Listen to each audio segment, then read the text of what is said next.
कृष्णाय वासुदेवाय हरये परमात्मने प्रणतक्लेशनाशाय गोविन्दाय नमो नमः।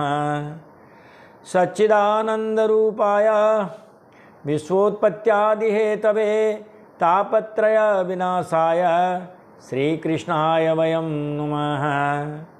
सभी कथा श्रोता बंधुओं को सादर जय श्रीमन नारायण, जय श्री कृष्ण। आज नवरात्राओं का समापन हो गया। जिन्होंने अपनी अपनी उपासनाएं की तो हम भी नवरात्रों में कुछ अनुष्ठान किया और इसीलिए हमें आपसे मुलाकात हम नहीं कर पाए, क्योंकि जो पहले वीडियो बना था उसमें हमने कह दिया था कि भाई नवरात्रि भी हैं, नवरात्रि भी करनी है और वीडियो भी बनाना है। तो हम एक दो वीडियो बना पाई ना 8-9 दिन में, और फिर फुर्सत मिली नहीं। अब आज पुनः हम आपसे आपके सामने उपस्थित हुए हैं कथा सुनाने के लिए।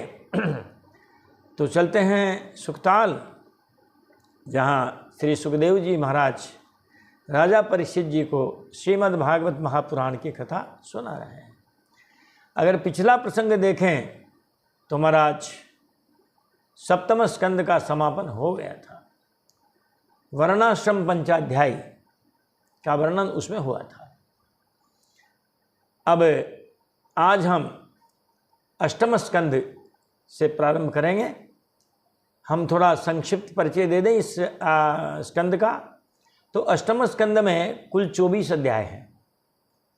एक अध्याय में मनवंतर का वर्णन है। मनवंतर का मतलब है जो 14 मनु जो होते हैं एक कल्प में, एक युग में, ब्रह्मा जी के एक दिन में, उनका जो समय है कालखंड, वही मनवंतर है। 4 अध्यायों में गजेंद्र मोक्ष का वर्णन है। फिर 7 अध्यायों में समुद्र मंथन का वर्णन है। 2 अध्यायों में फिर मनवंतर का वर्णन किया है श्री सुखदेव जी महाराज ने। फिर 9 अध्यायों में बलि वामन का वर्णन है और 1 अध्याय में मत्स्यावतार का भी वर्णन है। तो मतलब यह है कि ये जो स्कंद है महाराज, ये अवतारों का स्कंद है। इस अष्टम स्कंद में लगभग 7 अवतार हुए भगवान के। देखो आप, हरि अवतार हुआ, कच्छप अवतार हुआ, अजित अवतार हुआ, धन्वंतरी अवतार हुआ, मोहिनी अवतार हुआ, वामन अवतार हुआ और मत्स्य अवतार हुआ। यह हर युग में होते रहे, हर कल्प में होते रहे। अब कहते हैं महाराज जो मनु महाराज हैं, सबसे पहले हैं स्वयंभू मनु, दूसरे हैं स्वारोचिष मनु, फिर है उत्तम, फिर है तामस, फिर है रैवत, फिर है चाक्षुष, फिर है विवस्वान, फिर है सावरणी, फिर है दक्ष सावरणी, फिर ब्रह्म सावरणी, फिर धर्म सावरणी, फिर रुद्र सावरणी, फिर देव सावरणी और फिर इंद्र सावरणी। इस प्रकार ये 14 मनु हैं। हर मनु के कालखंड में भगवान का एक अवतार होता है। तो ये 14 मनु हैं। इन 14 मनुओं के मनवंतर में, कालखंड में भगवान का एक एक अवतार जरूर होता है। और जो महाराज युग हैं, इन युगों का भी कुछ वर्षमान है। कितने वर्ष का एक युग, कल्प भी बोलते थे उसको। तो हम आपको इनका वर्षमान बताते हैं। जो कलयुग है वो 4,32,000, द्वापर का मतलब इससे दुगना 8,64,000, फिर त्रेता, इसमें कलयुग के वर्ष और जोड़ दो महाराज तो 12,96,000, फिर सतयुग, इसमें कलयुग के जो वर्षमान है उसको जोड़ दो तो महाराज 17,28,000। चारों युगों के अगर वर्षों को जोड़ा जाएगा तो कुल वर्ष होंगे 43,20,000। अब महाराज जो 1,000 चतुर्युगी है, ये 4 युग हो गए। ये 4 युग जब 1,000 बार आएंगे तो ब्रह्मा जी का एक दिन कहलाएगा। फिर इसी बार 1000 चतुर्युगी जब आएगी वो ब्रह्मा जी की एक रात्रि होगी। और ब्रह्मा जी के एक दिन में ये 14 मनु जो है राज करते हैं, भगवान का अवतार भी होता है। इन युगों का नाम एक कल्प भी है। एक जो मनु है वो महाराज 72 चतुर्युगी में के लगभग बैठता है। ब्रह्मा जी की आयु 100 वर्ष पूरी होने पर ये ब्रह्मा जी श्री नारायण में लीन हो जाते हैं और उनका ब्रह्मलोक भी प्रकृति में लीन हो जाता है तथा प्रकृति परमात्मा में लीन हो जाती है। इस प्रकार ये सृष्टि के प्रलय और उनका जो सर्ग है महाराज उत्पत्ति, उसका वर्णन इन्हीं में होता है। जब ब्रह्मा जी का दिन तो सृष्टि का आरंभ और ब्रह्मा जी की रात्रि, इसका मतलब सृष्टि का प्रलय। इसे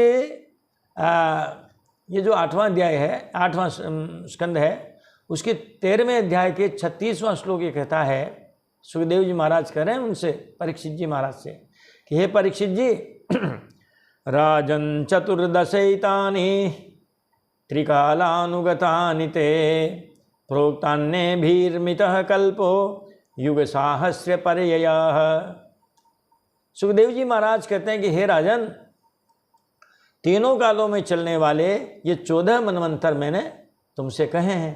14 मनवंतर हैं, इन्हीं में भगवान के अवतार होते हैं, भगवान अवतार लेते हैं।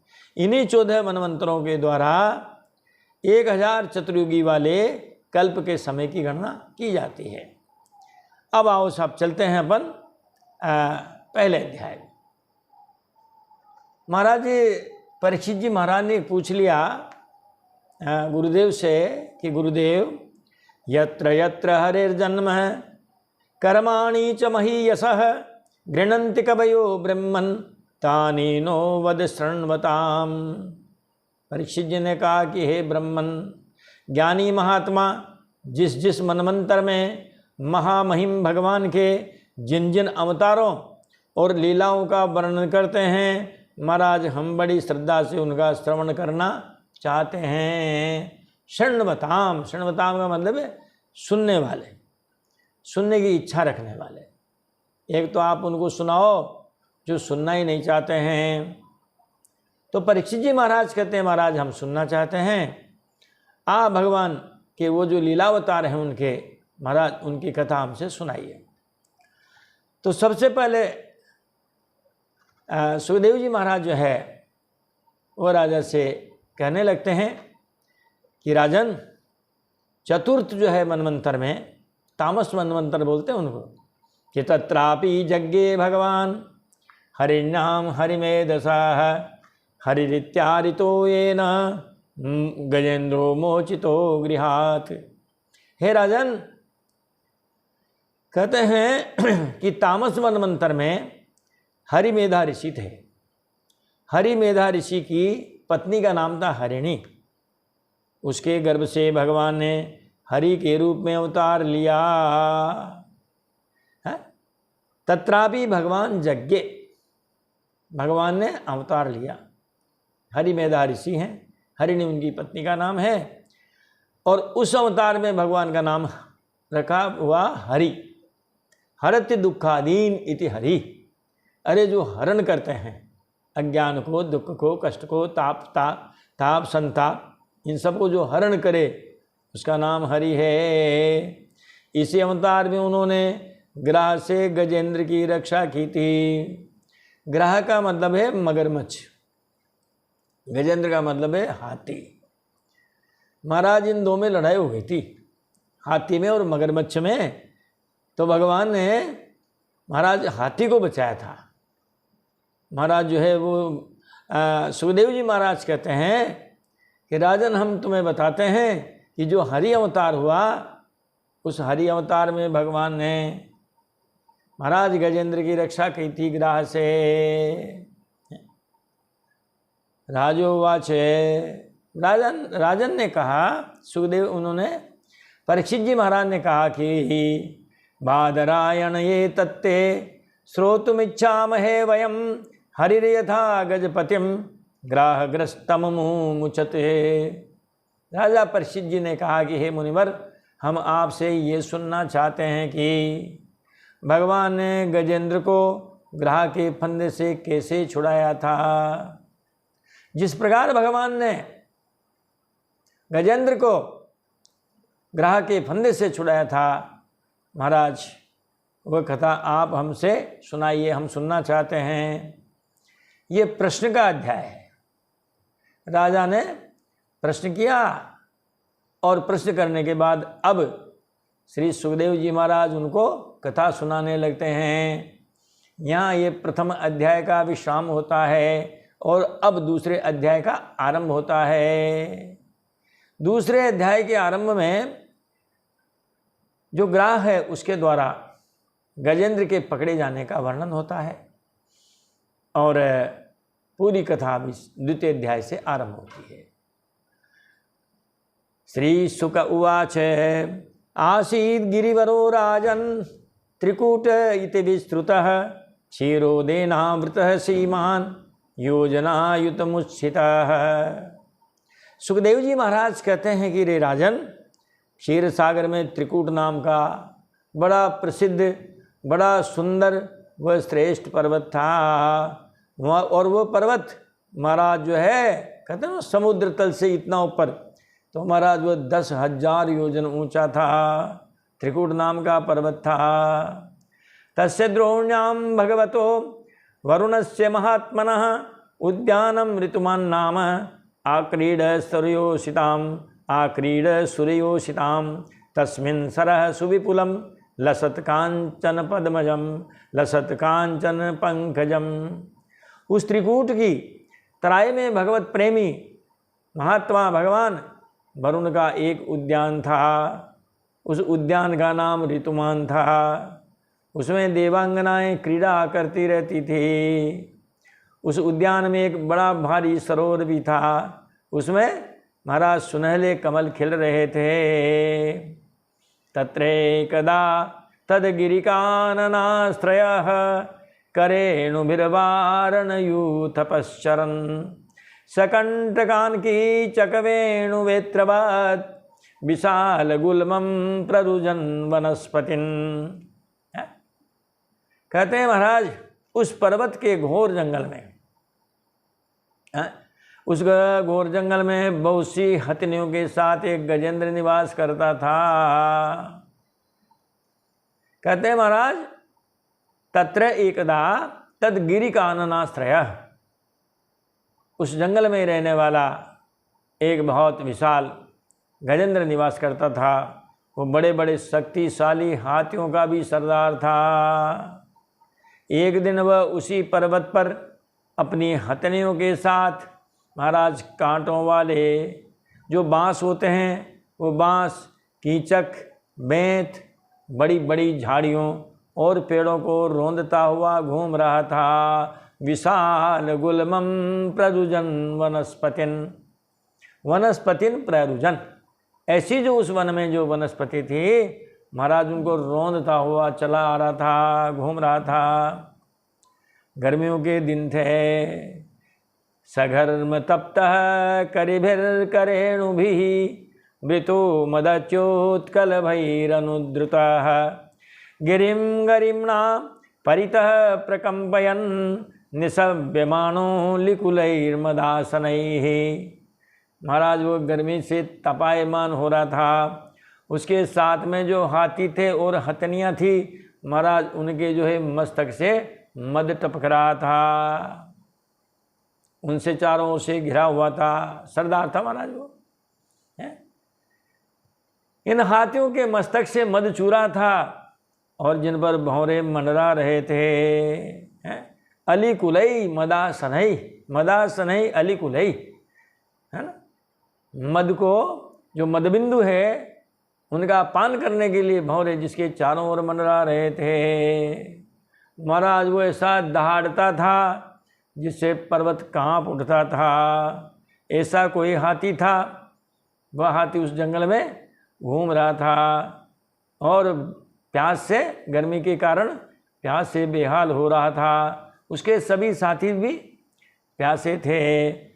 हमारा जो हाथी है, भगवान ने उनकी सूंड में ये विशेषता दी है, नाक है उनका वो, बहुत लंबी नाक है। वो सूंड को उठा करके चारों दिशाओं में घुमाते हैं और महाराज वो उस जो है हवा में आर्द्रता नमी को सूंघ लेते हैं। कहते हैं कि वो 10-12 किलोमीटर दूर तक के पानी को भी उससे जान लेते हैं। सरदार जिस तरफ जाता है सारा झुंड उसके पीछे पीछे ही जाता है।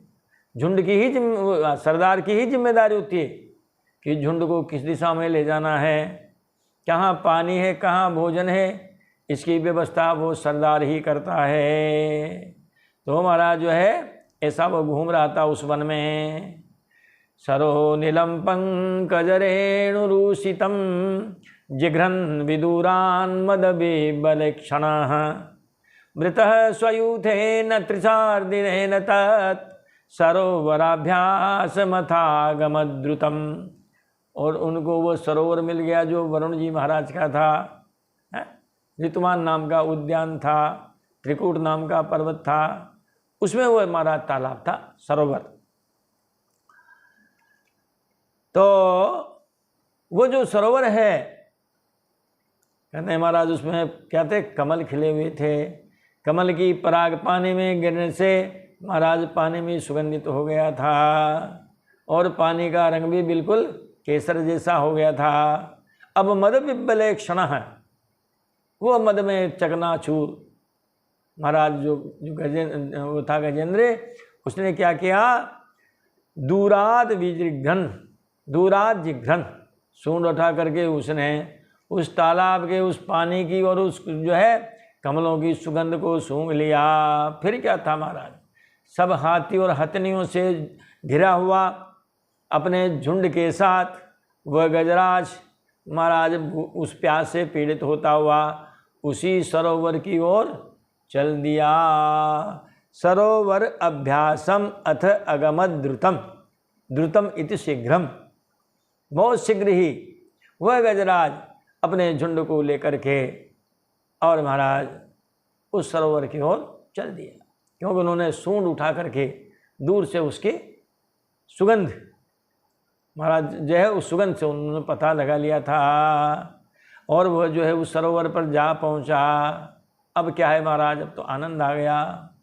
विगाह्य तस्मिन् अमृताम्बु निर्मलम हेमारविंदोत्पल रेणुवासितम पपो निकामम निजपुष्करोद्धृतम आत्मानमदभिष्णपयन् गतक्लमः। तस्मिन् विगाह्य, उस सरोवर में महाराज वो घुस गए। फिर कहते हैं अमृताम्बु निर्मलम, अमृत के समान। अरे महाराज उस जो है निर्मल जल का उन्होंने क्या किया, निकामम पिपौ, पपौ निकामम पिपौ। पहले तो उन्होंने उस पानी को पिया जी भर के। कैसा पानी था, हेमारविंदोत्पल रेणुवासितम, हेमारविंद है महाराज, वो जो कमल है पीले कमल महाराज हैं और उनकी पराग से सुगंधित है। ऐसा जो अमृत के समान निर्मल जो जल था महाराज, उस जल का जी भर के पान किया। अरे ये तो हाथी हैं, आप हमको भी अगर ऐसा कोई तालाब सरोवर मिल जाए, रास्ते में जा रहे हों, ऐसा अगर सरोवर अगर आप हमको भी मिल जाए महाराज, हम भी रुके बिना नहीं रहेंगे, जल पान किए बिना नहीं रहेंगे। अब वो तो बेचारे हाथी थे, घूम रहे थे जंगल में, बड़ी प्यास लगी हुई थी। निज पुष्करोद्धृतम निकामम जलम पपौ, उन्होंने अपने सूंड उठाई, क्योंकि हाथी जो है उसका एक नाम है महाराज द्वीप। द्वीप शब्द, द्वीप जो है उसका यूँ पड़ा नाम है, द्वाभ्याम पिबती इति द्वीपः, जो दो अंगों से पीता है उसको द्वीप कहते हैं। वो मुंह से भी नहीं पीता और सूंड से भी नहीं पीता, तो फिर वो तो सूंड से भी पीता है, मुंह से भी पीता है। पहले वो क्या करता है, सूंड को पानी में डुबोता है महाराज, फिर मोटर का बटन दबाता है, गुर्र, और महाराज वो पानी अंदर चला जाता है। फिर सूंड को मुंह में डालता है महाराज और फिर बटन दबाता है, सर इस तरह से जो है पेट में पहुंच जाता है। जैसे किसी ट्यूबवेल में पहले पानी को महाराज मोटर के द्वारा टंकी में पहुंचाया जाता है और फिर टंकी से नीचे जो है जो नल वगैरह हैं उनमें सप्लाई दी जाती है। इसीलिए उसका नाम क्या रखा गया? द्वाभ्याम मुखसुंडाभ्याम पिबति इति द्विपः। जो मुख और सूंड दोनों से पीता है, इसलिए उसका नाम रखा द्वीप।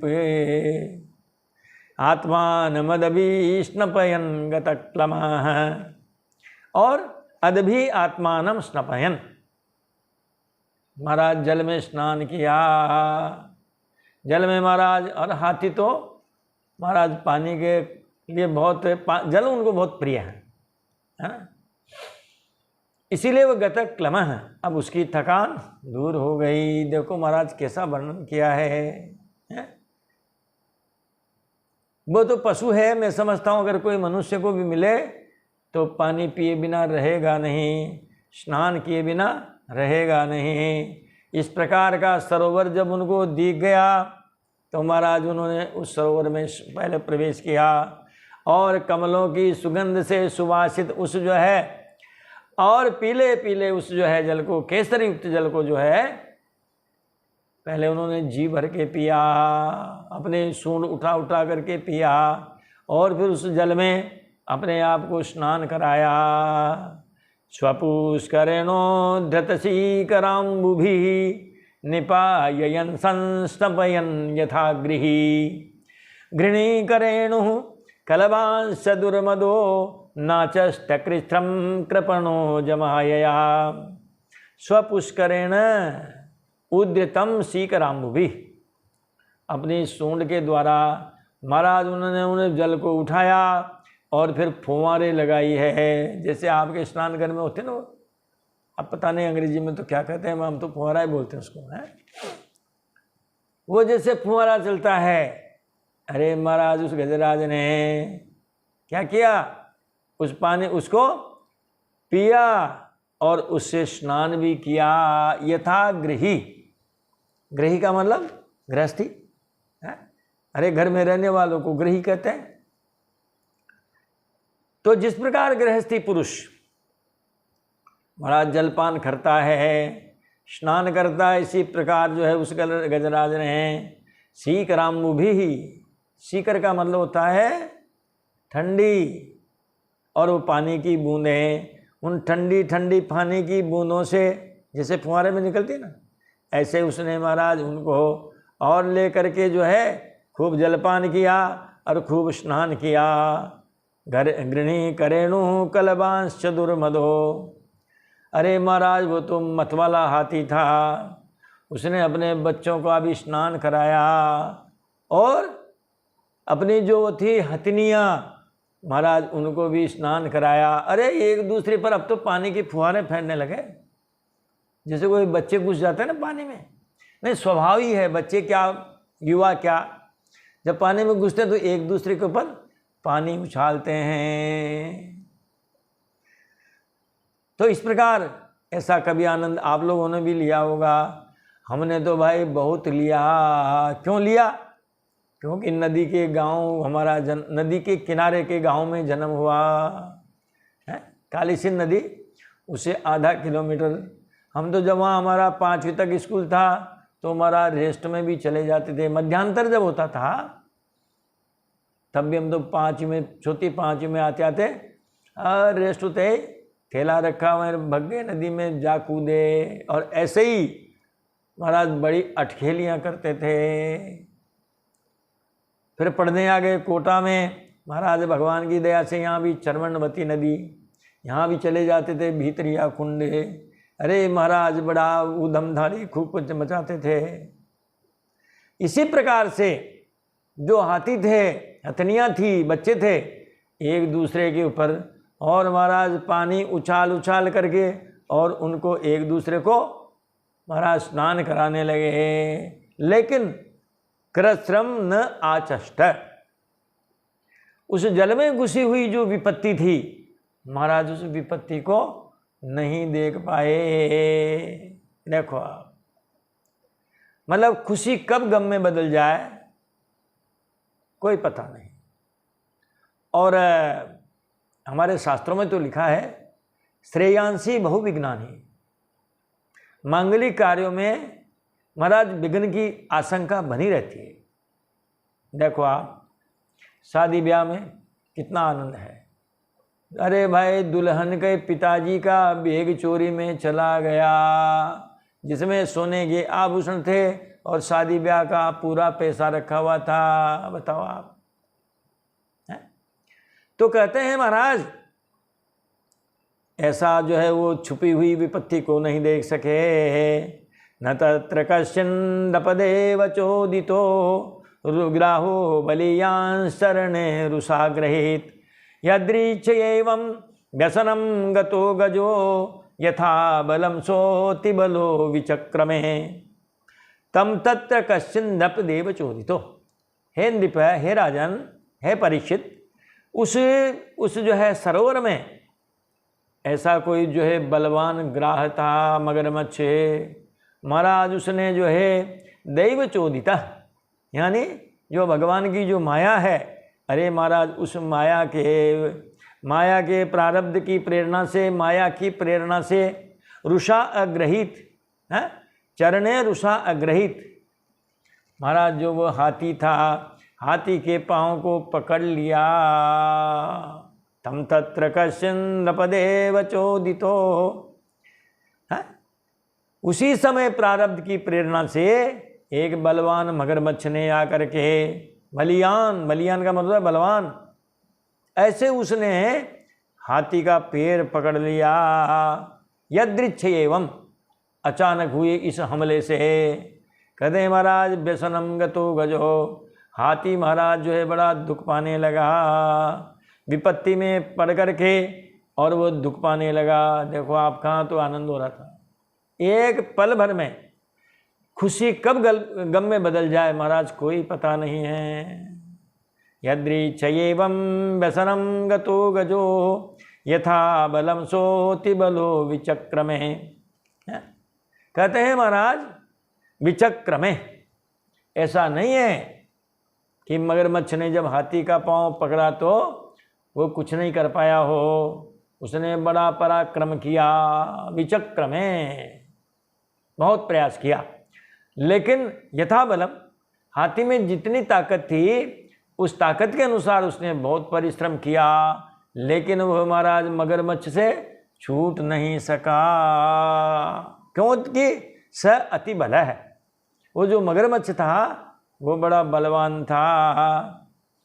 इस प्रकार महाराज सुखदेव जी महाराज कहते हैं कि हे राजेंद्र, गजेंद्र जिस समय इतना उन्मत्त हो रहा था, उसी समय प्रारब्ध की प्रेरणा से एक बलवान ग्राह ने क्रोध में भरकर उसका एक पैर पकड़ लिया। इस प्रकार अकस्मात विपत्ति में पड़कर उस बलवान गजेंद्र ने अपनी शक्ति के अनुसार अपने को ग्राह से छुड़ाने का बहुत प्रयास किया, परंतु छुड़ा न सका, क्योंकि वह साहब वहाँ का राजा था, वो भी मगरमच्छ, उसको व्यवधान हुआ। एक फिल्मी गाना में बहुत अच्छा लगता है, फिल्में देखी तो नहीं है मगर पुरानी फिल्मों के गाने हमने कभी सुने जरूर है। तो कहते नहीं यहाँ कल क्या हो किसने जाना है, जिंदगी एक सफर है सुहाना, यहाँ कल क्या हो किसने जाना। इसलिए भैया जिंदगी एक सफर है सुहाना और यहाँ कल क्या हो किसने जाना है। आगे की एक दो लाइन और सुना देते हैं। अरे हंसते गाते जहाँ से तू चल और दुनिया की तू परवाह न कर, और मुस्कुराते हुए दिन बिताना, और यहाँ कल क्या हो किसने जाना। मौत आनी है आएगी एक दिन, और जान जानी है जाएगी एक दिन, ऐसी बातों से क्या घबराना, और यहाँ कल क्या हो किसने जाना। कल नहीं, यहाँ तो पल, हम तो पल कहते हैं कि यहाँ पल में क्या हो किसने जाना। ये गाना तो कहता है कि यहाँ कल क्या हो किसने जाना, हम तो कहते हैं यहाँ पल में क्या हो किसने जाना। महाराज अब वो बड़ा दुख पा रहा है। तथा तुरम यूथपतिम करेण वो विक्रेष्यमाणम तरसा बलीयसा, विचुक्रसुरदीन दियो परे गजा, पार्ष्णी ग्रहस्तारयितुम न चासकन। अपने यूथपति को अपने गजराज को इस प्रकार जो है दुख में पड़ा हुआ देख करके करे नवः विकृष्यमाणम, अन्य हाथियों ने उसको खींचा बाहर निकालने के लिए, तरसा बली ऐसा, बड़ी फुर्ती से, बहुत बड़ी ताकत के साथ उसके जितने भी साथी थे महाराज, क्योंकि गजराज ही जब चला गया तो झुंड बचेगा क्या महाराज। इसलिए झुंड के जो सरदार हैं, उस सरदार को जब उस मगरमच्छ ने पकड़ ही लिया, तब सारे झुंड के हाथियों ने महाराज उनको बाहर निकालने के लिए बड़ी ताकत के साथ खींचा। विकृशुरदीन दयो परे गजा, अपरे गजा जो दूसरे जो हाथी हैं वे महाराज चिंगाड़ने लगे, मतलब रोने लगे। दीन ध्यय है महाराज, उनकी बुद्धि जो है बहुत विचलित हो गई, बड़े दुखी हुए और दुखी होकर के उन्होंने उस हाथी को बाहर निकालने की बहुत बहुत चेष्टा की, बहुत बहुत प्रयास किए, बड़े ताकत के साथ किए, बड़ी फुर्ती के साथ किए, लेकिन न च असकन, लेकिन वो भी उस हाथी को बाहर नहीं निकाल सके। है? अब क्या हुआ, अब महाराज उसमें हाथी में और मगरमच्छ में युद्ध होने लगा।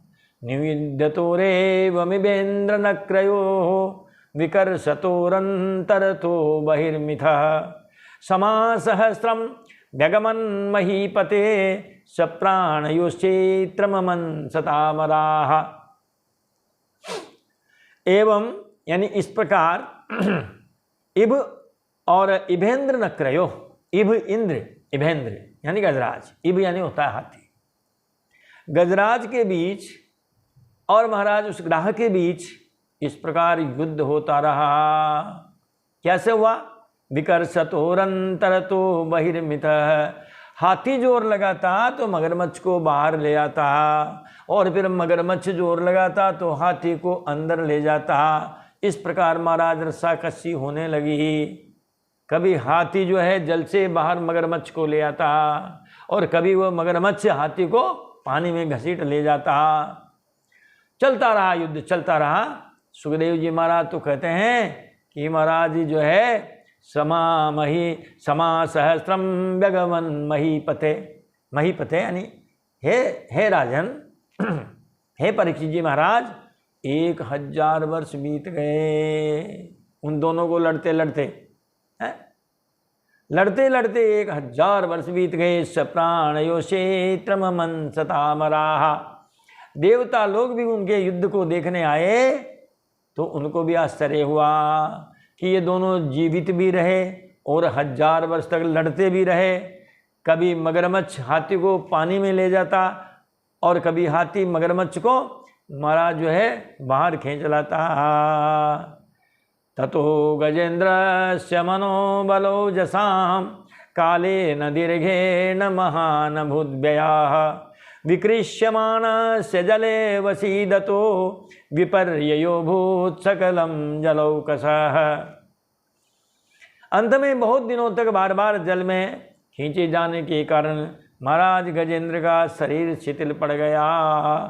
मनोबलो ओजसाम, गजेंद्र से मनोबलो ओजसाम, कहते हैं दीर्घेण कालेन महान व्यय अभूत। महाराज गजेंद्र का शारीरिक बल, मानसिक बल, महाराज उत्साह और इंद्रियों की शक्ति क्षीण हो गई। बार बार पानी में, बार बार पानी में, क्योंकि पानी का उनका इतना अभ्यास है नहीं। घसीट के ले जाता मगरमच्छ उसको पानी में, तो धीरे धीरे महाराज गजेंद्र की ताकत क्षीण होने लगी है। और विकृष्यमाणस्य जले वसीदतो विपर्ययो भूत् सकलं जलौकसः। ज्यों ज्यों हाथी की शक्ति क्षीण होती गई त्यों त्यों महाराज उस जो है मगरमच्छ की ताकत बढ़ती गई। विपर्यय अभूत, विपर्य का मतलब उल्टा, हाथी थकने लगा और मगरमच्छ का बल बढ़ने लगा। बार बार अंदर, बार बार पानी में, बार बार पानी में। तो इस प्रकार जो है, और वह बड़े उत्साह से और भी बल लगा करके गजेंद्र को पानी में खींचने लगा। इत्थं गजेंद्र सयदाप संकटम प्राणस्य देही बिभसो यदृच्छया अपारयन्नात्मविमोक्षणे चिरं दध्याभिमां बुद्धिमता व्यपद्यत। इस प्रकार देहाभिमानी गजेंद्र के अकस्मात प्राण संकट में पड़ गए। संकटम आप, प्राण संकट में आ गए। यदा यानी जब, इस प्रकार जब देहाभिमानी गजेंद्र के प्राण जब संकट में पड़ गए और वह अपने आप को छुड़ाने में सर्वथा असमर्थ हो गया। अपारयन्नात्म विमोक्षणे चिरम, बहुत समय तक लड़ता रहा, लेकिन महाराज क्योंकि अभी भगवान की याद नहीं आई उसको। भगवान की याद अभी बाद में आएगी, जब अंतिम समय आएगा ना। देखो महाराज, संकट में याद आते हैं भगवान। तो इत्थम गजेंद्र सयदाप संकटम, जब वो संकट में आया, प्राणस्य देही विभसो यदृच्छया, उसने अपने आप को और उससे छुड़ाने की बहुत कोशिश की है? लेकिन जब वो अपने आप को छुड़ा नहीं सका, दध्याभिमां बुद्धिमता व्यपद्यत, और जो है बहुत देर तक उसने ग्राह से छूटने के उपाय पर विचार किया। अंत में वह इस निश्चय पर पहुंचा, उसने विचार किया कि मैं कैसे छूट सकता हूं। अंत में महाराज वह इस निश्चय पर पहुंचा कि माँ नमामि मे ज्ञातया तुरं गजाः कुतः करिण्यः प्रभवन्ति मोचितुं ग्राहेण पासेन विधातुरावृतो प्यहं च तं यामि परम परायणम। गजेंद्र ने विचार किया कि यह ग्राह विधाता की फांसी ही है, अपने आप पता नहीं कहाँ से आ गई है। हम तो आनंद कर रहे थे, किलोले कर रहे थे और बड़े स्नान कर रहे थे, एक दूसरे पर फुहारे छोड़ रहे थे। अब ये ग्रह जो है विधाता की फांसी है, इसमें फंसकर मैं दुखी हो रहा हूँ। जब मुझे मेरे बराबर के हाथी भी इस विपत्ति से नहीं उबार सके, तो ये बेचारी हिरनियाँ, ये हाथनियाँ, ये बेचारी हथनियाँ तो छुड़ा ही कैसे सकती है। इसलिए अब मैं संपूर्ण विश्व के एकमात्र आश्रय हैं भगवान की ही शरण लेता हूँ। क्योंकि महाराज धीरे धीरे क्या हुआ, सबसे बड़ा जो अगर कोई दुख है, कष्ट है दुनिया में, तो भूख है महाराज। देखो आप कितना ही बड़ा संकट हो जाता है, आपत्ति आती है, नहीं चाहती हो भी फिर भोजन तो करना ही पड़ता है। बच्चों को भूख सताने लगी, महाराज कब तक बच्चे रहेंगे। बच्चे जाने लगे जंगल की ओर। फिर महाराज जो उनकी माताएं थी, जो हथनियाँ थी, उनको भूख सताने लगी तो वह भी चली गई। फिर जो हाथी थे महाराज, उनको भूख लगी तो वह भी चले गए। इसीलिए फिर तो अकेले रह गए महाराज गजराज। विपत्ति में परिवार का जो मुखिया है, फिर महाराज वह अकेला ही रह जाता है। कहते ना, मरने वाले के साथ कोई मरता नहीं है। अरे महाराज जो है, यमुनोत्री की यात्रा हो रही हो, पूरा परिवार साथ में हो, बेटे हो, बहू हो, बेटियां हो, दामाद जी हो, सारे हो, आगे आगे दादाजी जा रहे हों। दादाजी का पैर फिसल गया, 5000 फीट नीचे जब जा करके वो यमुना में समाधि ले ली। अब ऊपर से सब चिल्लाएंगे, रोएंगे, पीटेंगे, कब तक। उनके साथ तो कोई गिरने वाला है नहीं है। अब भूख सताने लगेगी बच्चों को भूख सताने लगेगी तो महाराज फिर बच्चों को खाना दिया जाएगा, फिर उनकी माताओं को भी, फिर महाराज पिताओं को भी, ऐसे करके सबको भोजन मिलेगा। और अंत में उन दादाजी को भूलना पड़ेगा, भूल करके आगे बढ़ना ही पड़ेगा। अब जा करके उसके दिमाग में ये आया कि मैं अब जो है सारे विश्व के जो एकमात्र शरणदाता हैं, उन भगवान की शरण में लेता हूँ। और यहाँ करके दूसरे अध्याय का विराम हो जाता है। वो एक भजन आता है, हमें तो ज़्यादा याद नहीं है। गज और ग्राह लड़े जल भीतर, लड़त लड़त गज हार्यो, तिल भर सूंड रही जल बाहर, तब हरि नाम पुकारो। तो यहाँ जो है दूसरे अध्याय का विराम होता है और हम भी विराम लेंगे। फिर जो है अगले वीडियो में फिर आपके साथ मुलाकात होगी और हम आपको फिर अगली कथा सुनाएंगे। अभी इनको यहीं विराम देते हैं और जो गजेंद्र है उनके मन में अभी विचार करने दो, देखें क्या विचार करते हैं। तब तक के लिए बोलिए बाल कृष्णाल की जय, बोलिए भगवान श्री नारायण की जय। जय जय श्री राधे।